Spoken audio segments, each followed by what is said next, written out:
semble arrêter le conflit. Comme vous le savez tous, la guerre est comme la terre de lutte et de l'herbe. On en cesse une, deux autres apparaissent à sa suite. Bonjour, je m'appelle Ismaël Ahmad. Aujourd'hui, nous allons vous parler des 10 conflits les plus meurtriers de tous les temps. Alors, si vous venez d'arriver, n'oubliez pas d'activer la notification pour ne manquer aucune de mes vidéos. C'est parti.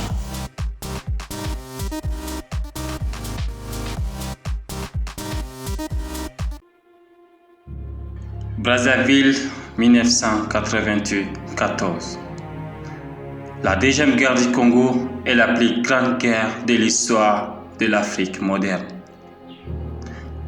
Elle trouve ses origines dans le génocide du Rwanda en 1994.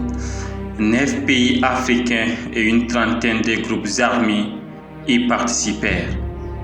On estime qu'elle a fait 5,4 millions de victimes, pas seulement par les armes et les violences, mais aussi par les famines et les maladies, qui en découlent des millions de personnes qui se virent obligées de quitter leur foyer pour demander asile aux pays voisins.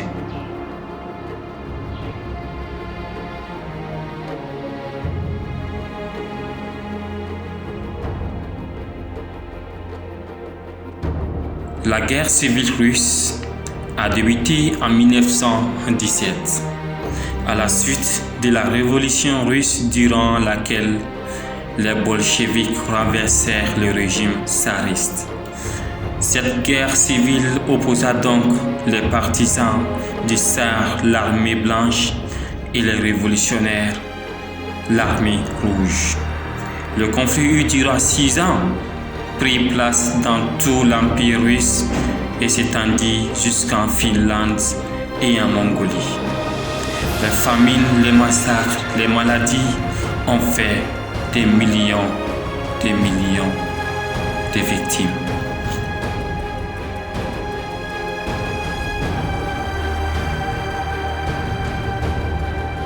La révolte des Dungan est avant tout une guerre religieuse qui eut lieu en Chine entre 1862 et 1877.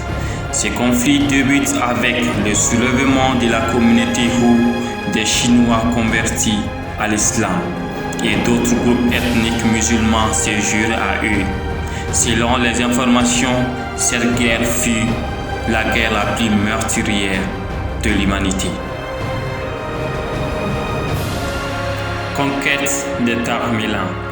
Tamerlan ou Timur ou encore Tamerlan était un guerrier turco-mongol qui conquit une grande partie de l'Asie centrale et de l'Ouest au XIVe siècle. Le nombre de victimes s'explique par le fait qu'il faisait massacrer intégralement les habitants des villes qui lui opposaient une résistance. Cette conquête a fait couler des larmes et des sang et a marqué l'histoire des guerres. Inutile de vous présenter la Première Guerre mondiale.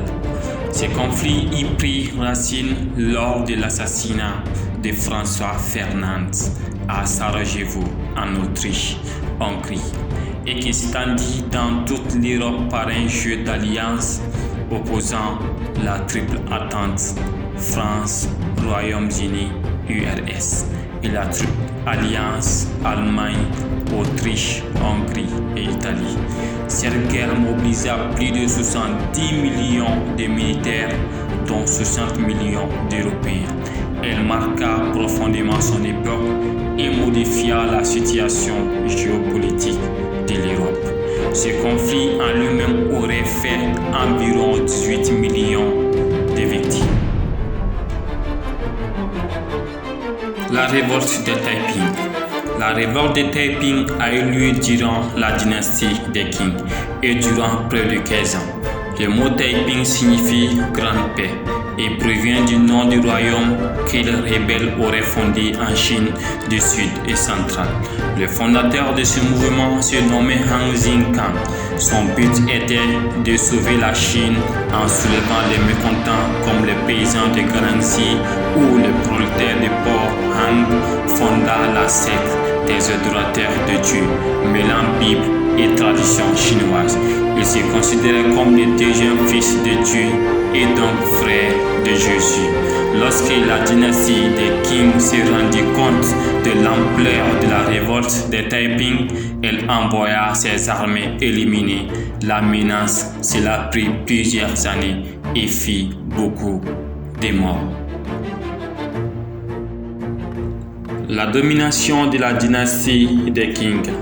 La dynastie des Qing, aussi connue sous le nom de la dynastie des Mandchous, derrière la Chine, à vrai dire, elle régna sur l'empire du milieu de 1644 à 1912, avant que la République populaire de Mandchou se libère contre la dynastie des Ming au pouvoir. À l'époque, progressivement, les Mandchous grignotèrent le pouvoir et prirent Pékin en 1644. Instaura leur dynastie Qing. Selon les informations, cette rébellion a fait des centaines de morts. Conquête des Mongols. L'empire mongol du XIIIe au XIVe siècle est considéré comme le plus vaste ayant jamais existé. Imaginez, il s'étendait de l'Europe de l'Ouest à la mer du Japon, de la Sibérie jusqu'en Asie du Sud et Moyen-Orient. Cet empire a été fondé au XIIIe siècle par les célèbres Genghis Khan avec ses fils et ses petits-fils et leurs armées. Évidemment, la conquête d'un si grand territoire entraîne énormément de conflits et de morts. Beaucoup de personnes succombaient au combat, massacrées ou tout simplement affamées. Révolte dans le champ. Du niveau de la Chine, mais qui dit autre époque dit autre dynastie. En 755, ce sont les Tang qui dominent et ils vont avoir affaire à la rébellion de Dan Lushan. Dan Lushan était le général de l'armée Tang. Un jour, il entra en conflit avec les cousins de l'empereur et tout cela se termina assez mal. Dan Lushan s'empara de la ville de Longshan en 1755 et menaça la capitale d'invasion, obligeant l'empereur à fuir dans le Xinjiang. Dan Lushan ira jusqu'à se proclamer empereur et était à sa propre dynastie Yang dans le nord de la Chine. Malheureusement pour lui, il finit assassiné par son propre fils. La Seconde Guerre mondiale. C'est sans surprise la Seconde Guerre mondiale qui remporte la grosse palme du plus grand nombre de victimes. La Seconde Guerre mondiale a impliqué toutes les puissances du monde de l'époque. Les pertes militaires furent terribles. Des dizaines et des dizaines de millions de civils qui furent tués durant cette guerre dévastatrice. Au total, on estime donc qu'il y aurait eu entre 40 et 72 millions de victimes. Alors, si vous avez aimé la vidéo, n'oubliez pas de vous abonner et de la partager pour ne manquer aucune de mes vidéos. La page s'appelle Impulse Motivation et on se dit à bientôt pour une toute nouvelle vidéo.